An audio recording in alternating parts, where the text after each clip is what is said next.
In today's video, I'm going to teach you Guide with ClickUp. We'll walk through how to navigate your ClickUp workspace and set up a simple app configuration so you can connect tools like ChatGPT through the ClickUp API.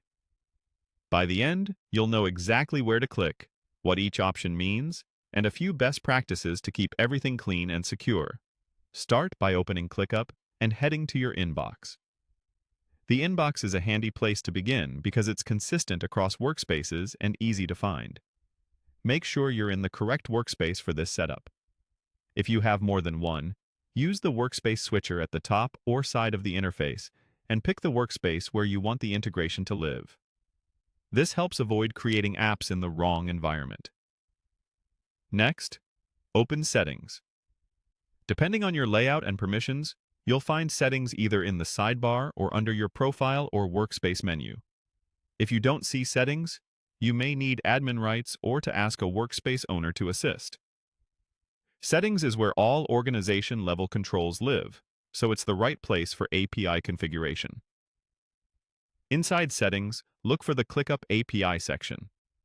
This is where you manage developer features like apps and permissions. It's different from a personal API token page. Here you create and configure apps that can interact with your workspace data following your chosen scopes and policies. Choose the option to create a new app. This starts a short form that defines how your integration will appear and where it will connect. Think of this as giving your workspace a safe, controlled bridge to an external service. When prompted to name your app, type something clear and recognizable, like ChatGPT. Use a name your team will immediately understand, especially if multiple apps will be listed later. A descriptive name improves discoverability and reduces confusion during reviews or audits.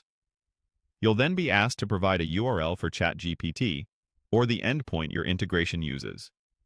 Enter a valid, secure HTTPS URL that matches the service you plan to connect. If your setup involves a middleware or a backend that talks to ChatGPT, use that URL instead. Double-check spelling, domains, and any path details to avoid connection issues. Keep in mind, this field is about where your app communicates. Never paste secrets or private tokens into a URL. That's it for the setup flow. You navigated to your inbox, selected the right workspace, opened Settings, went into the ClickUp API, created an app, named it clearly, and added the appropriate URL.